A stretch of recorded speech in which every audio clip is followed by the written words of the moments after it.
4 months ago in Cant Singapore 2025, I say this. It is the best thing that I tried today. Just melted my heart. I love this IEM. And I meant what I meant because I finally gotten this.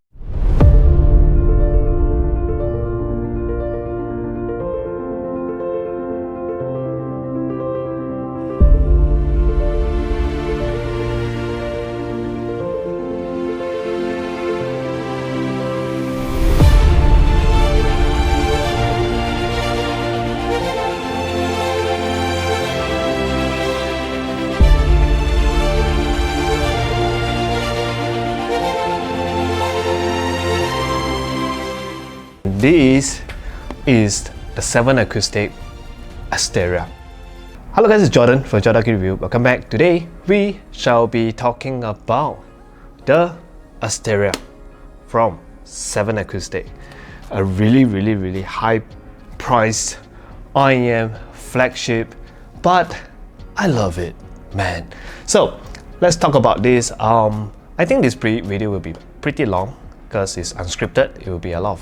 There will be a lot of ramble because I haven't doing video for the longest time. So let's get started with the IEM, with the spec, with the price, with the design, comfort and fit, and lastly with sound. A little bit of backstory. So for 7 Acoustics, I was there witnessing them coming out with Supernova. At the time, there wasn't even internationally famous yet, and now seeing them growing very fast and get a lot of popularities in the market and reputation as well, and end up they go from Supernova to the Asteria, which is really good to see the progression that they have made. I'm really glad for them. So congrats to Stefan, Danny and the rest of the team for the flagship. I really love it. So let's open up the wrapping paper and talk about the price. This is selling at $3,800 US. Depends on where you are. There might be taxes included as well, so I would say around like 4,000 plus US dollar, and it is, yes, really expensive. And what I have to sacrifice in order to get this is that I basically sold off every single thing in my collection in order to get this, because end of the day I think that there are so many things in my collections that I was holding that I wasn't giving a lot of love to them because there's just so much time that I can listen to IEM. So maybe I can make more use of them, and I sold all of them to people that I knew that they would take good care of it and they are in needs of like good IEM. So knowing that all of them are in good hands now, I feel slightly a bit better, and I have gathered all the funds and get this. So most of the things that I own that I really maybe like T Audio, Prestige, Monarch, some 64 audios, everything went out and became this Asteria. So here and there I still think about those IEM, but then wow, just need to put this on and you forget about everything. So yeah, it is a little bit towards the pricier price, but this is what it is in the audio industry now, because nowadays in the industry and last year the market isn't that good. Okay, so you can see that all the brands are coming out with 4,000, 5,000 US dollar IEM now. Yes, and all the bigger brands that are leaving the entry level to Chi-Fi. So Chi-Fi can have all the funds, while the bigger brands will do more expensive and more premium stuff. Yeah, so this is how the industry have evolved nowadays. So let's talk about the spec. So this is having 1 dynamic drivers and 12 balanced armature. Yes, and The shell, it is in aluminum, full aluminum, and the front part of the shell is covered in a gold color ceramic coating, and it is really nice. And about the faceplate, so it has a tempered glass. One thing is that it has a tempered glass, and below the tempered glass it has this blue color faceplate that I haven't seen this in any way. So it looks like a butterfly kind of design, and under different lightings it will just shine differently under different angle as well. And also IEM, the faceplate, every single model that you get, every serial number that you get, every single unit that you get, it will be different. So it's nice, and it's a little bit of gacha that you might get a super pretty one, or just get something really meh. But I think most of them that I've seen so far are really nice. So even you and your friends have the same Asteria, maybe the design will be different, which is really nice to have something that is really personalized. And it is, I would say, a little bit towards the chunkier side. It's quite big, so I would say that it's not that it's fat or anything, just that it's very tall. So when you wear the IEM, it's really comfortable, so not to worry. When you wear the IEM like this, you just judge out, so come out a little bit. The gold part will just stick outside of your ear, which it doesn't bother me, but should be fine because it's having like 13 drivers.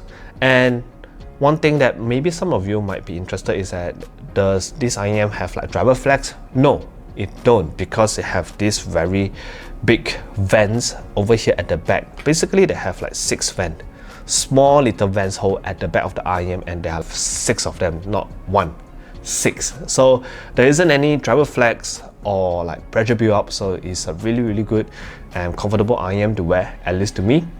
And let's talk about the cable. So usually we don't really talk about cables for most of the videos, but this cable, we need to give it a shout out because it's something, wow. I mean, this is where all your $3,800 went to.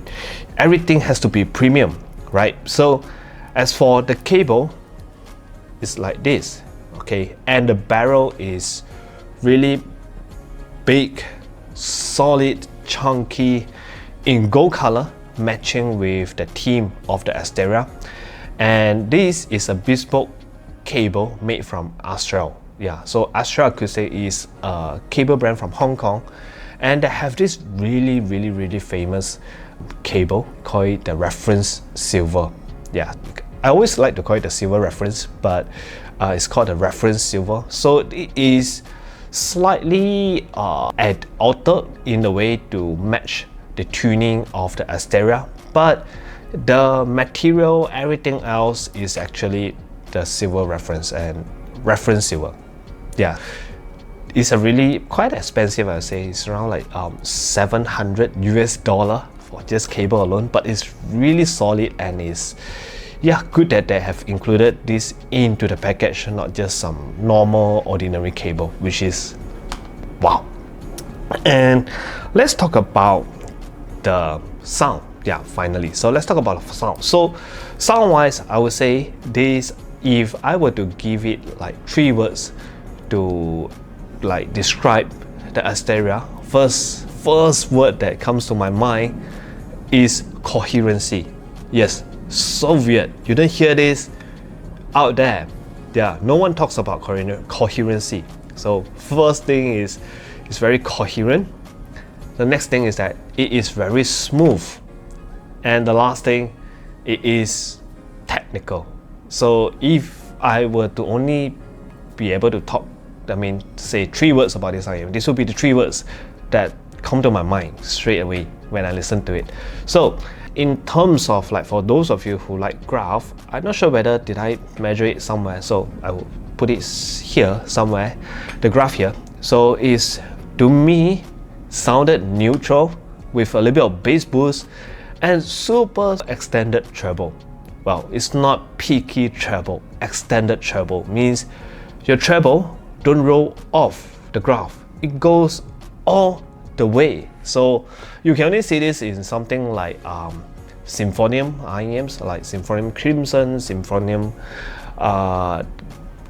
Helios, and also Subtonic Storm. You can see treble like this in some of the really expensive set because it's very hard to do, but just very nice to listen to. Yeah, and let's talk about the bass, the mids, and the treble a bit like section by section. So bass, I would say that this bass I think has been altered, slightly improved or altered before from the Cant Jam version. I think this bass over here right now, the edition that I've got, is slightly elevated from the one from Cant Jam.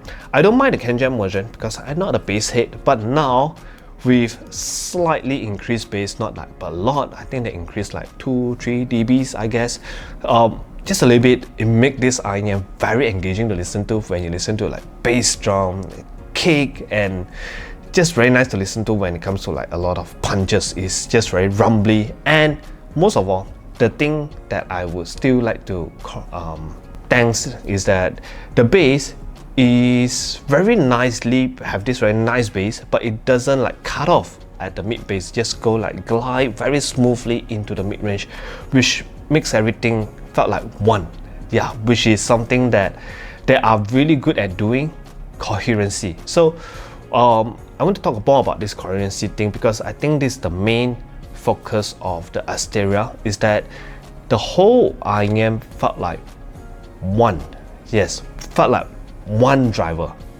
This is how I felt it sound like. So you are so many IEMs out there nowadays. You have like quad breed, you know, you have like tri-breed, quad breed, or like hexa breed. So there are so many type of drivers out there, but it is very difficult to make them sound like one. So for example, there are a really good IEM that I like. So it's called the Super Mix 4, I believe. A very good IEM, very technical, but with one caveat is that my wife are able to tell that she have no knowledge in whatsoever, drivers, everything, but she is managed to tell me that it felt like there are 4 things doing their separate things individually. So bass is done by like bass, then suddenly bass is done, then you have their mid-range vocals going on, and that treble are like, all of them are like separated. So this is the drawbacks of using a multi-setup IEMs.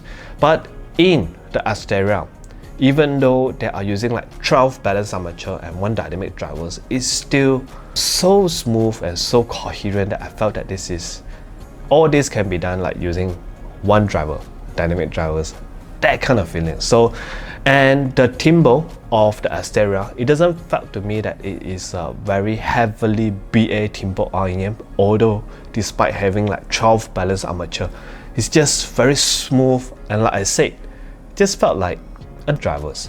But the dynamic drivers, it's not fair to say that it's a dynamic drivers. Why? Because remember what I said, it's very technical as well. But let's talk about the mid-range first. So for mid-range, it's very nice layered.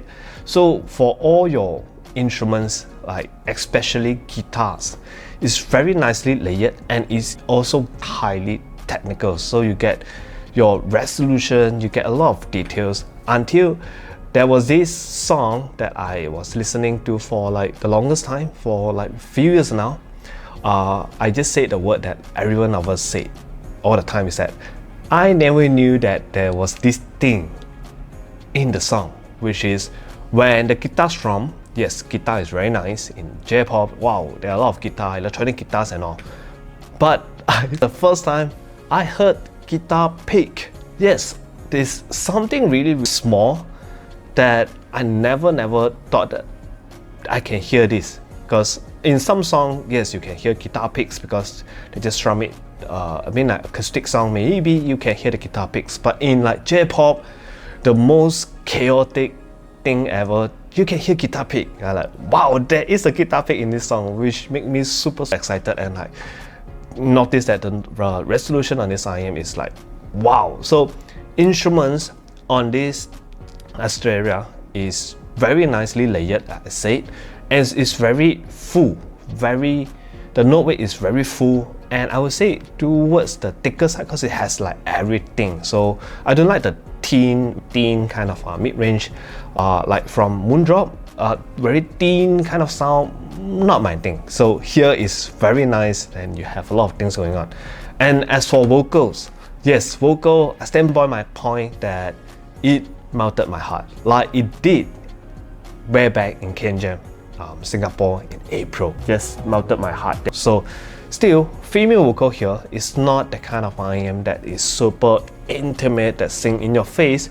It's slightly a little bit more intimate, just that it's not like at your face, just like slightly a little bit intimate from being super neutral, but at the right nice place that given this very nice limelight, very nice focus, and you can enjoy the sound, and it's so natural to listen to. And natural is something that can be done, very hard to do, but when it is being done nicely, very good, it will be nice. So pair it together with a very nice DAP. If you have something like R2R, then it will be wow, so poisonous to listen to. So I would say that it's very toxic. So female vocal, if you listen to this, it will melt you like you are butter.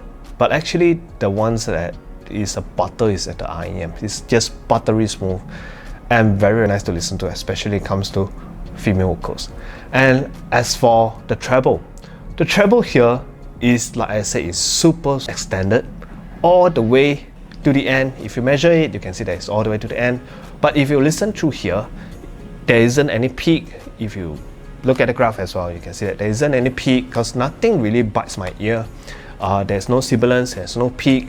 Then it's just very nice that you can have all the treble that you like, all the details that you like, and all the stage that you would like. I would say that the last time that I have such sensation was when I was listening to the Storm, because Storm can do their details very effortlessly. So on the Asteria, the presentation is a little bit different, but I like the way that the Asteria is doing because it's so smooth. But let's come to the caveats. Okay, it's all about the praising just now, because first thing I was biased, and next thing is mine, and I just a little bit too excited. And there are some drawbacks for some of the folks out there that I need to remind all of you that this IEM, it is very hard to drive. Yes, you hear me right. I say how many very just now, like 5 times. So usually when I was using Alter Ego or just some normal IEM that I listen to, I would use like mid gain, maybe volume around like 35, okay, in the context that I am commuting, okay, because there are a lot of noises. 35 is what I go. Yes, on this IEM, I had to crank the volume up to like 60. Wow, crazy man, 60 is like double the volume that I usually crank it to. And if I were to listen to like orchestra stuff, where you need a little bit more volume because it's not the loudest thing, I need like 65. Wow, then yeah, and swapping IEMs is very dangerous, because if you forget to switch, roll down your volume after listening to the Asteria, it's gonna blast your ear because you'll be listening to an IEM at volume 60. Wow, and that's the only thing that I find that a drawback. But that is good thing for this, as in harder to drive IEM actually has bigger headroom or higher potential, because you can now plug this IEM to anything else, which is good. So I think this video has been going on forever. It's very long now, so I just want to like end this video. And again, I want to thank like Stefan, Danny, and the rest of the 7 Acoustic team for the fantastic job that they have did with the Asteria. And yeah, last year my best IEM in Cant was Alter Ego, and I got one. Then this year, the best thing in Cant for me is the Asteria, and I finally got one. So hopefully let's look upon next year Cant Jam and see what will happen. So see you guys, and bye bye.